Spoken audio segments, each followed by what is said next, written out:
Okay. Uh, First, I'll kind of apologize for my voice and all that. And my little cold kind of burned through, and then it turned into bronchitis sort of stuff. So, and I've still got the cough thing happening. So it will come from time to time, but what I'll try to do is kill the mic before the cough comes, and all this sort of stuff. I don't think the germs can make it through the camera and the digital, so you should be fine. It's not like being in a regular classroom. It's slightly complicated by the fact that this past Saturday on my front porch, as I was minding the dog and trying to get some reading done, we had a dog decide that they wanted to see if they could take a bite out of the mailman. And so to prevent the dog from getting maced, I was trying to get to it and took a tumble and broke 2 ribs. So, it's kind of a double whammy, but I'm fine. It's just, I think I've gone through 3 things, so I shouldn't have any more problems at this point. But anyhow, when the coughing comes, it kind of has an extra little wrinkle to it because of the ribs. But I'll try to kind of keep it to a minimum, and everything should be fine. So anyhow, with all that cherry note of how my last couple of weeks have gone, I finally did get all your feedback back to you. And once again, I do have to apologize for taking so long to do that. It was what it was. There was not much I could, if you can't sit up and work, you kind of can't sit up and work. So anyhow, but I think I'm pretty much back now, except for ribs and the bronchitis. But anyhow, so I think I did get most of your feedback back, and the sort of the common flaws were like they always are, where you try to go too big and think about grand things and big things, and the notion of classroom-based research or action research or impact research, or whatever term you want to put on it, is that it has to be specific enough that you could actually do it in a real setting, whether it's a classroom or a clinical setting or whatever. And so a lot of the research questions that you were interested in were questions that are of a different kind of research, a more basic fundamental research. Plus, I think there's a bit of a misnomer in terms of what you may conceive a research paper being, and that's not unusual, because when we're dealing with students in high school, and when we're dealing with kids in college, very often we will talk about a research paper when it's actually not more than a lit review. In other words, if you're going out and collecting stuff that other people have done, and pulling all that together and summarizing it and drawing conclusions from it, that's not necessarily a research project. It may be a lit review. It may be, even in some instances in like literature or history, it might be actually a type of research, a narrative research model. But in terms of the actual action or impact research, it's not, it's just not action oriented. And so that's, kind of one of those misnomers that's out there. With getting all that back to you, excuse me for just,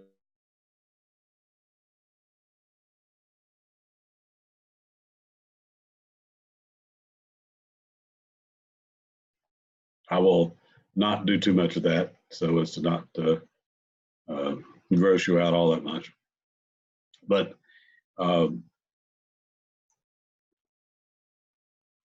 as this is designed to be a kind of an action research model or an impact research model, it is highly dependent upon arriving at some notion of specific outcomes for specific activities. And so with that in mind, that was part of the feedback. Plus, if you gave me several options, I'd probably, in most cases, maybe crossed out one or two of those as just kind of not doable because they weren't either defined enough or weren't, focused enough. And the ones that were doable, I generally talked about more specifics, having more specific details or more specifics about activiits. So how do you go from that, that notion of having this broad idea of a research question? Well, it's just a concept of operationalizing, a concept into an actual doable thing. And most of the time, it's a process of narrowing down and focusing. In fact, one of the common ways to talk about that is to talk about kind of the inverted pyramid or the cone or the hourglass or whatever. And so I'm going to attempt to talk around a graphic here, and at the same time play around with one of my new toys, which is a nice little webcam, not webcam, but document cam that they've encouraged us to use. And so if you think about a particular research question, and we're going to think about how focusing down this research question into an area that we can do. Let's say we decided we were going to we wanted to look at reading time versus is it related to student comprehension or reading comprehension?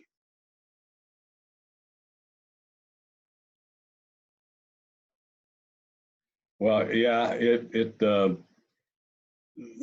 that seems like a reasonable sort of place to start, but it's not defined enough because there's lots of different definitions we could use to talk about reading time.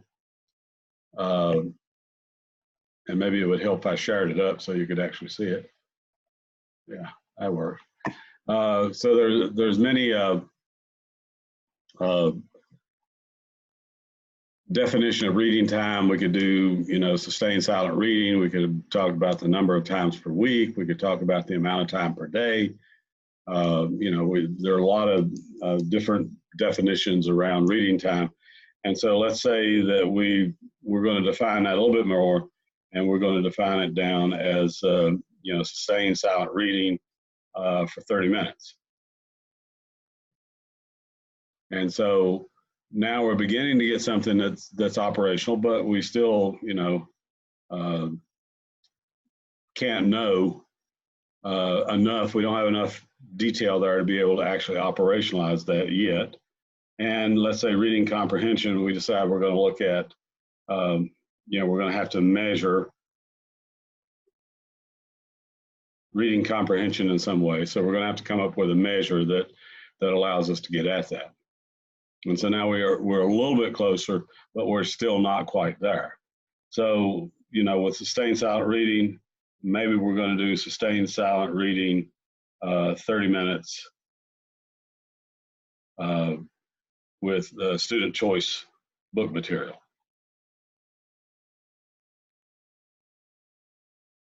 On the grade level.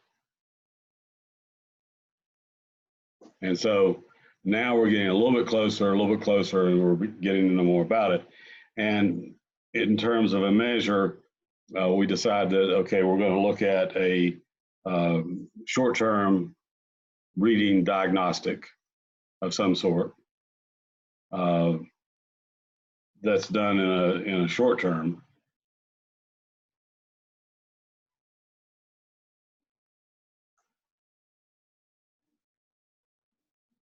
And so now we have the elements of a pretty good research question, which would read something like,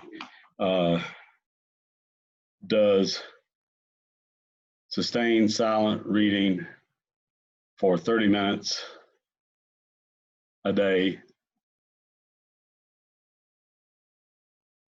using student choice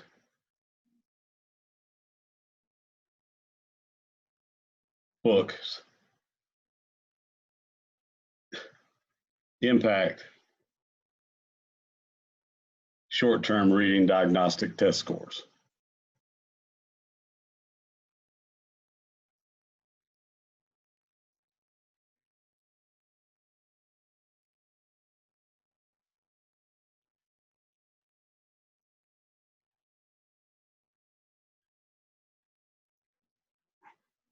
And now we have a very specific question and one that we can look at, that we've managed to operationalize. Now, how do you get from up here to down there? And that's mostly through the lit review. I mean, that's how you get from, you know, point A to point B in terms of operationalizing the research question. It's mostly lit review, because as you look at what other people have done and you look at the results and what they use to get there, then that begins to help fill in the details for you. Now, you may decide to do something slightly different because, you know, it doesn't quite fit what it is you're interested in you know, looking at. But you use the literature to kind of give you a beat or give you a read on what other people have done and what seemed to work and what seemed not to work for other people. And so that's where you are now, because we're going to take the feedback on these research ideas, and you're going to focus on one. You're going to identify, if you have more than one that look to be viable, you're going to identify one. You're going to begin to do the lit review stuff on that one. And as you kind of work through the lit review stuff, you're going to be improving the research question and improving the intervention statements.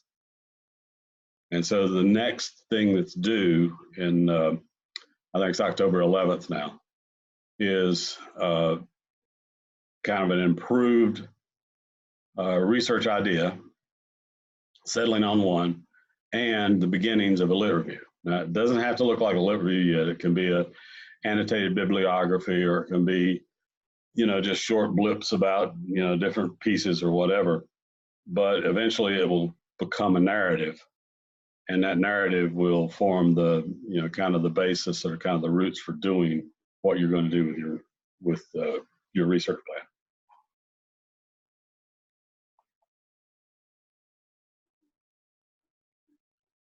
Questions, comments on that?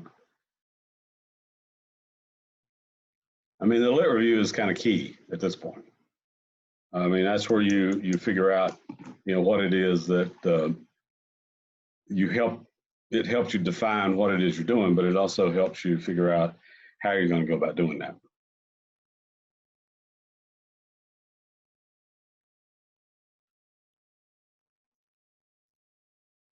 Questions, comments on that? Okay, let me get something else up here.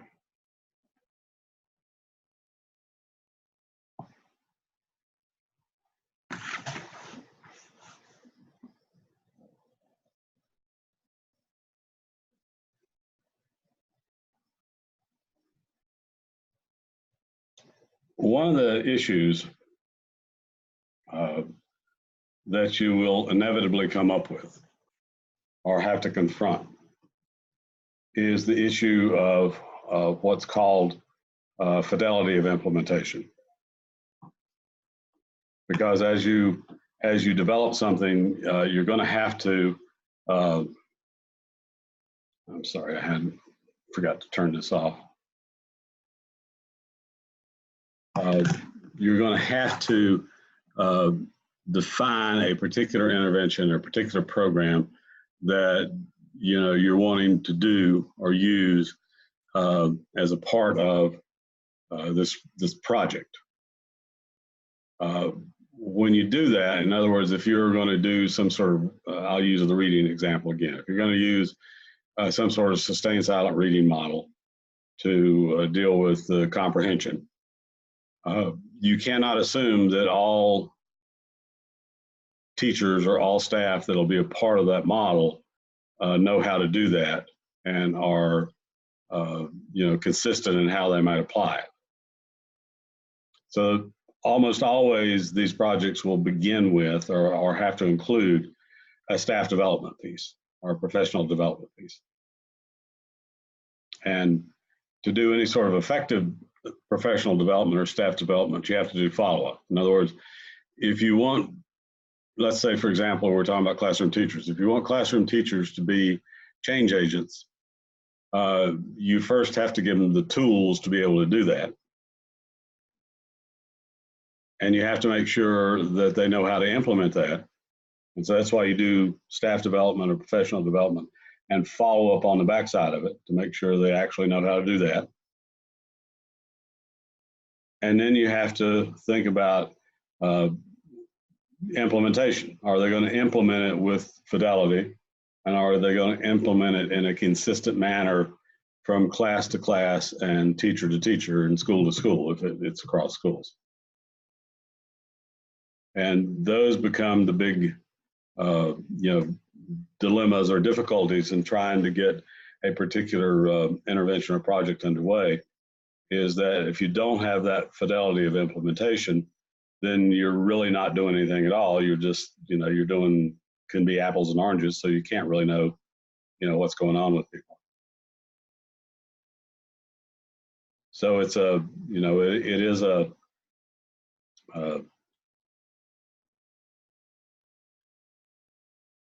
it is a difficult thing for some folks because, you have this level of quote unquote professional trust with your peers.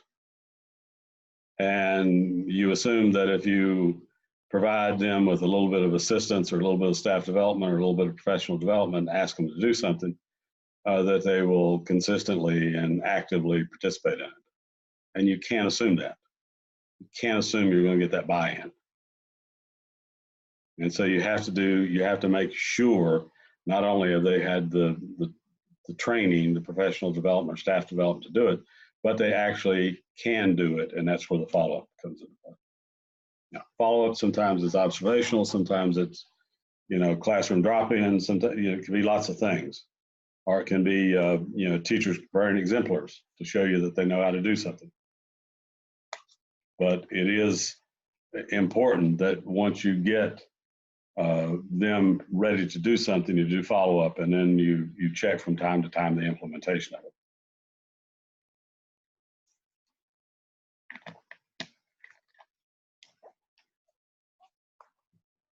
Now, I've given you a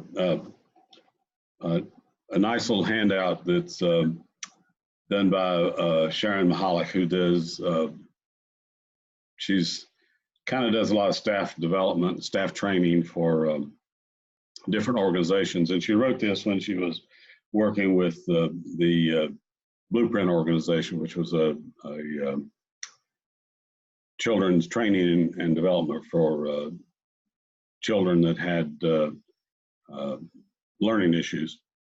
And she talked about, she put together a nice little piece, which I'm not going to read to you, you can read it, that deals with fidelity of implementation and the key things to deal with in terms of fidelity of implementation. But it is, it is important that occur, because if it doesn't, then you might as well not be doing anything.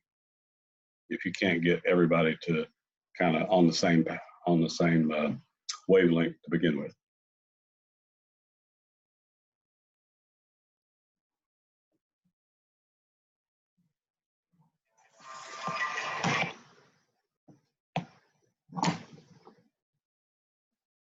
Okay, questions, thoughts? Okay. Have any of you had any experience with logic modeling? Okay. Then you're about to get some. Yeah, we'll sort of begin there, and then we'll pick it up a little bit later, because it plays into the next piece of this project after the lit review. Um, let me see, where am I?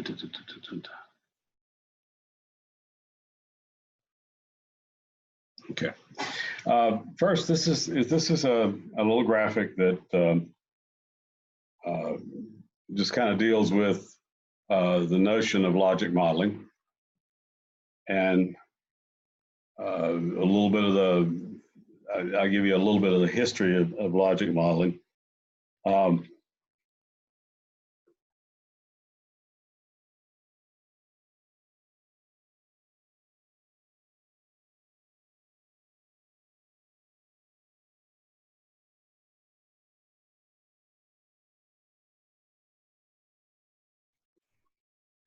Ouch.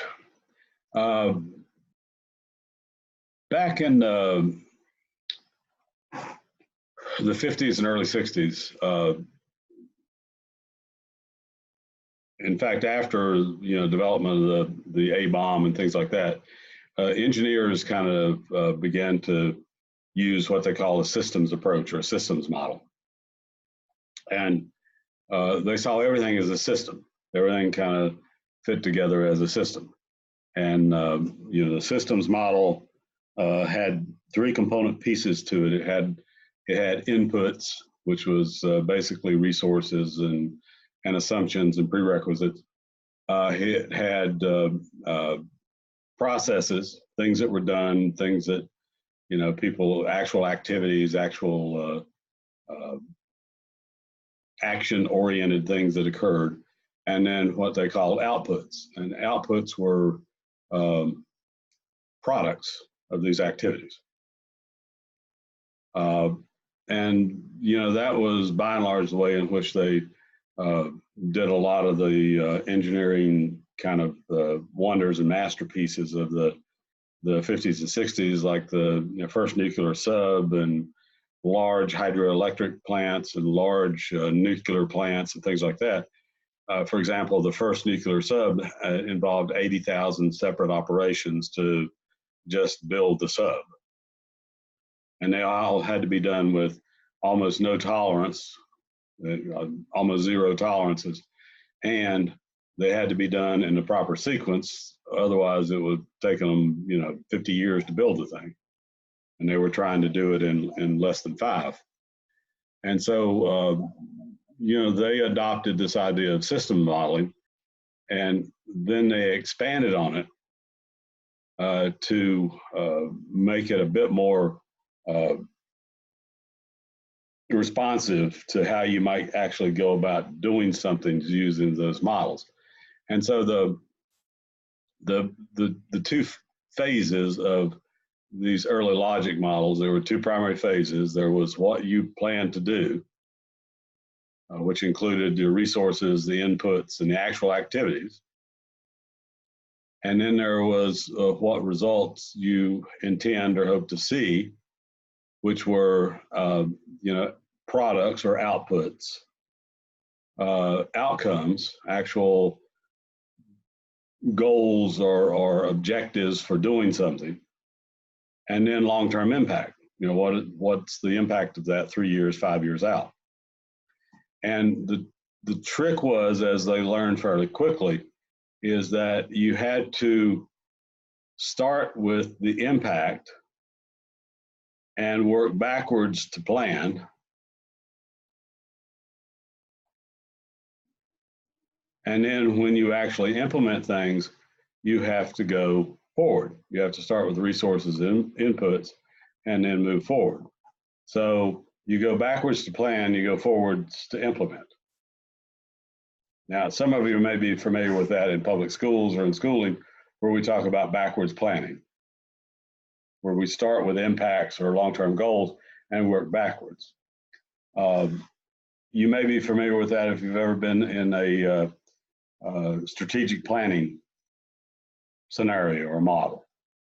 When I was the director of institutional effectiveness at a community college in Virginia, one of my first responsibilities when I walked in the building was to put together a strategic plan, because they hadn't updated theirs in like 5 or 10 years.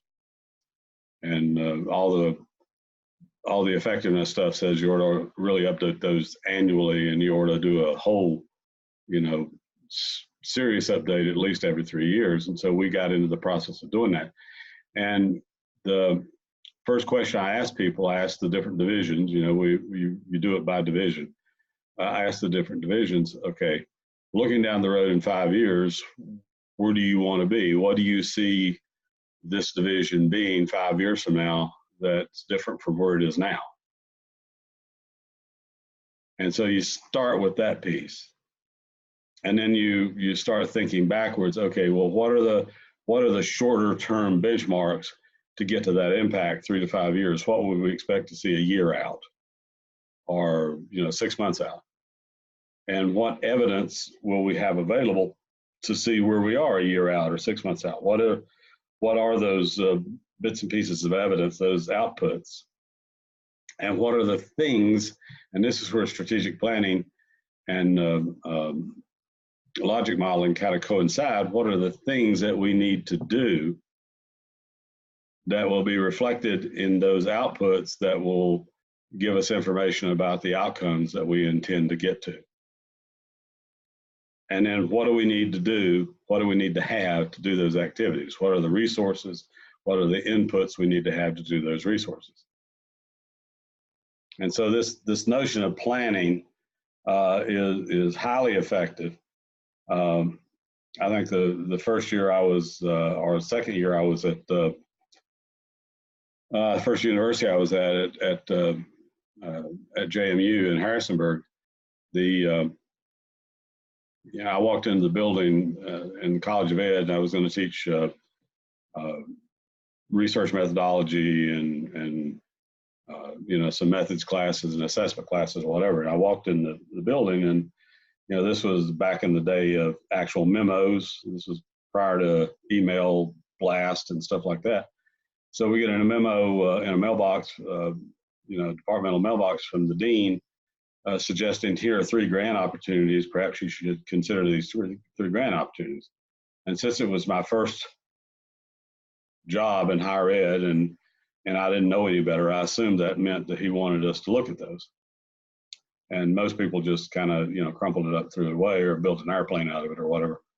And so I actually, over one weekend, wrote 3 grants.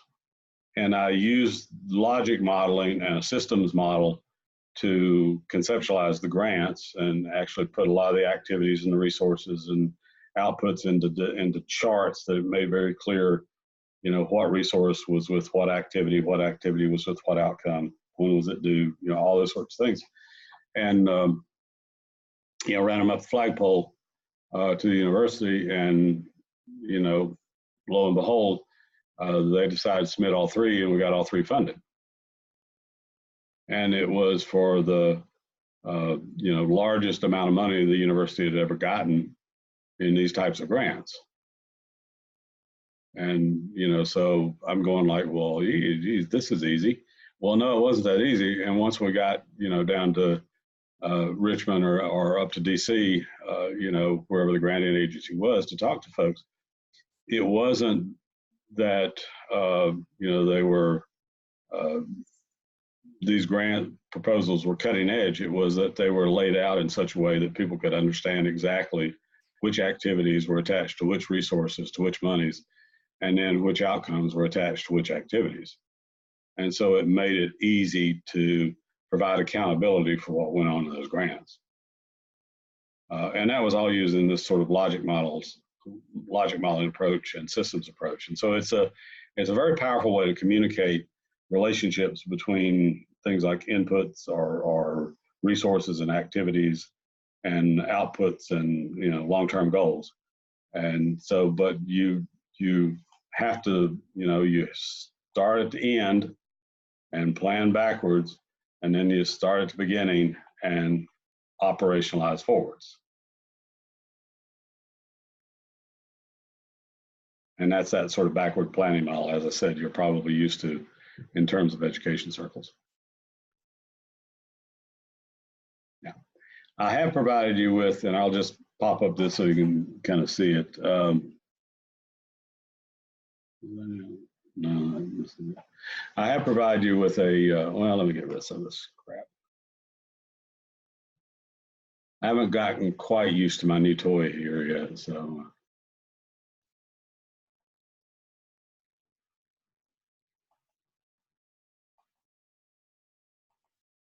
It seems to be counterintuitive in some ways in that there ought to be a erase all thing, but it doesn't seem to have one of those. Okay. This is a guide called Welcome to Enhancing Program Performance with the Logic Models. And so you'll see, you know, lots of different material in here about logic models. It's a fairly comprehensive little guide, you know, about 100 and a few pages or something like that. I think, well, what is it? It's actually closer to 200, I guess. But it's everything you ever want to know about logic models. But it's actually focused around performance enhancement using logic models as a planning device and an organizing device.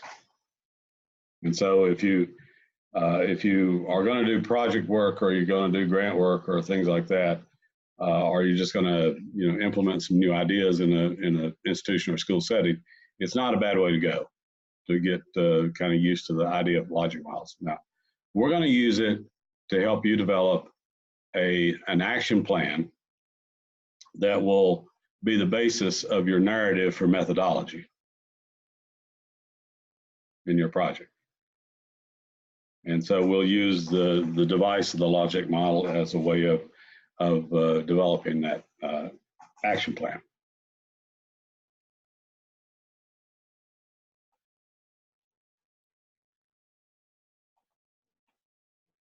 Questions, thoughts?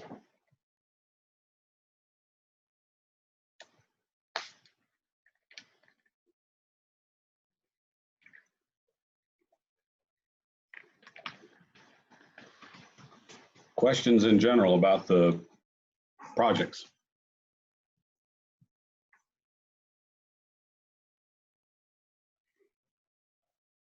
So we we will be developing some kind of research to do our own, something to do our own research after the lit review. Yes, you'll be developing a methodology to do your own, to set up your own improvement model research or action research or impact research. I mean, whatever the terminology put on it, but it will be essentially, okay, here's, based on this original question, based on what I learned in the lit review, here's how I would implement this, and here's how I would assess the success or the lack of success of it. Dr. Bolt, I've got a quick question. Okay. Regards to the question. So I got the comment of, I've got a lot of, you know, like a list of stuff, which does that mean that you want me to narrow down the list part or pick something from the list part? That's my question number one. And question number two, I was just thinking, I work at an elementary school, and the state of North Carolina requires us, they moved us from M-class to I-station to measure the students' reading and math skills to help with intervention and enrichment. Is that something that I could focus on, even though it's something that's brand new but state required? Certainly, I don't see why not. Yeah, I think it, in fact, it would be a good project, a good idea to take on would be to look at you know, the implementation of this new program and the steps involved in implementation. And you know, I'm sure they're going that direction for a reason, and they probably have some stated reasons that they're hoping, you know, that this new program will give you. Right. State always thinks they've got a magic bullet and it's going to fix everything, but it never does. But the idea is that if you have to implement this and you're mandated to implement this, okay, well then let's think about how you would actually implement that what would be the important pieces of the mix, the important activities that you would have to do. Right. And maybe you're not evaluating the actual implementation of the program itself on students. You're evaluating the process of planning and implementing. Okay. I mean, All right, that would be a reasonable sort of way to go with that too. Okay. Thank you.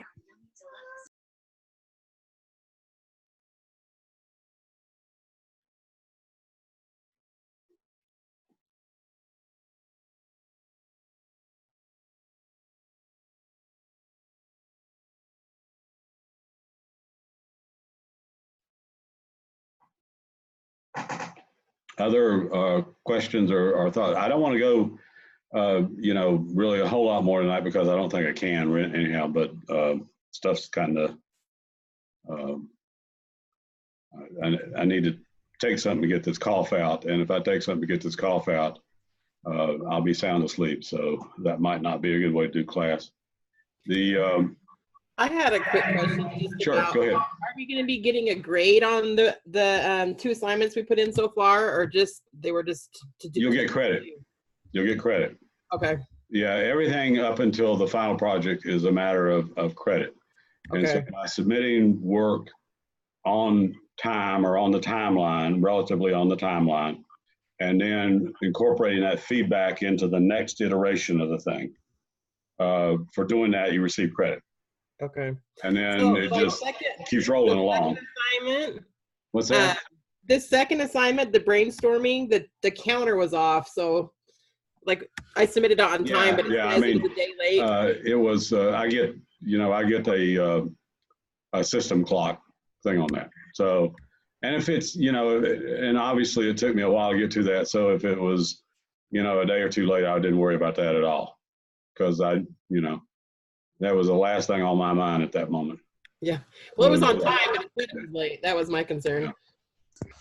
Also, with this second assignment, it says, revisions for our question and the beginnings of a lit review. So you said, like, before you said that can just be like a short blurb about some articles, or do you want them to be online book?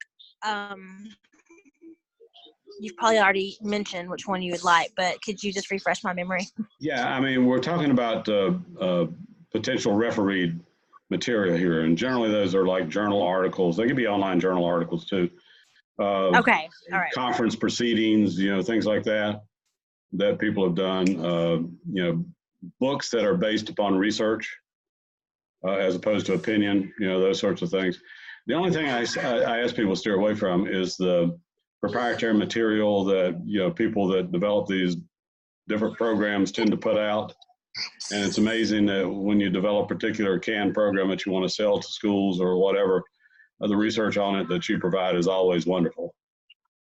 And, so I kind of encourage people to try to find objective sources as much as possible. And the guidance on that is 8 to 10 by the time we get to another iteration or two in.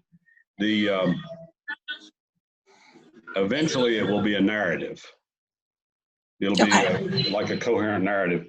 But this early on, it can be annotated bibliography or blurbs about different articles or things like that. I mean, at this point, it's kind of a little bit free range so that we can get give you some feedback on, well, maybe you need to take a look at this, or maybe you need to see if you can find something on this or something like that. Right. Okay. And then on making the changes on the first assignment, do you want us to send you a whole new question assignment, or do you want to actually see the changes on the assignment that you sent us the first time? No, you can just do a new doc. What I would encourage you to start to think about is to begin to incorporate this into the outline for the final project. Begin to think about how your question idea fits into that first section of the outline. Begin to think about how your lit review you're developing fits into the second section on the outline. So, to begin to think of it and put it together as you know, starting to build a document. So instead of submitting me one document with your updated idea and one document with your lit review stuff, begin to fold them together and just do one document that's got both those pieces in it. All right, that makes sense. Thank you. And so, you know, eventually in a couple of, as I said, a couple of iterations down the road, it'll start to look like a project. But right now it's going to be, you know, kind of haphazard, but it's, you know, we're still in real rough draft stage, and that's okay. Ideas, just email that to you. No, there'll be a place to post. There's a link up on As You Learn. For the new updated one. Yeah, for the update, and it's dated to be due October 11th. Do we need to send a new idea to you though before No. start the lit?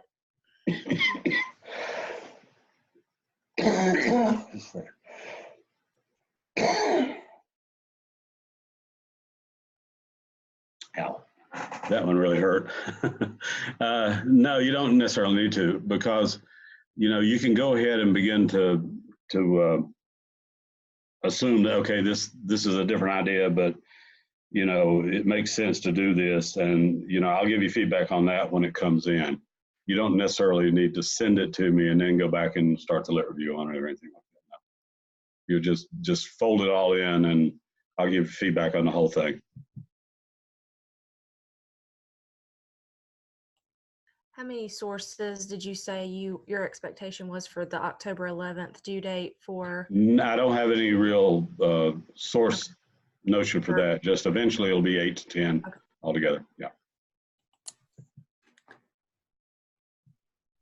I know you're not in the business or thinking about submitting, you know, rough drafts of things and stuff like that, but you know, that's not really realistic for a creative process. The creative process is you kind of do nothing but rough drafts until you get to toward the final thing, and then all of a sudden it begins to look more like a final thing.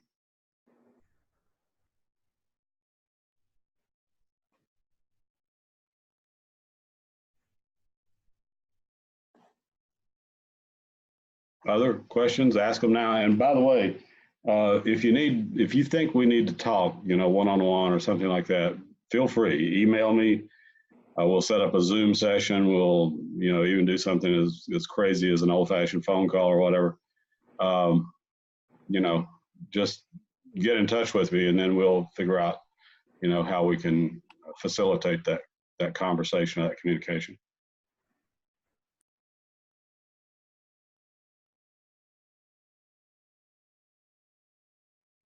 Other stuff, other things questions or things you need to talk about tonight? Yeah, all the stuff that we said we're going to get to, we'll get to it. And there'll be some kind of offline video stuff that I'm starting to produce now. I finally got all my little toys here, my little document cam and my, you know, YouTube editor stuff and all that sort of crap. So, you know, eventually, you know, we'll be producing a little bit better videos for you to get some of the content elements on. But, you know, I feel like I've lost a month. And now I'm just beginning to get into, oh, okay, this is a real semester. We need to get going, but we'll get it done. Don't worry. We may not finish before Thanksgiving. It may be, you know, the week after Thanksgiving, but that's, you know, something we have to kind of play with. Other questions, thoughts? All right, folks, I'm going to turn off the recording and go take some heavy duty cough medicine and some heavy duty pain medicine and pass out for the next 5, 6, 7 hours. I have to be on the road tomorrow morning at 7 o'clock to Boone, so I can't, you know, I got to be coherent at some point in time. All right, folks, y'all have a good evening and good night.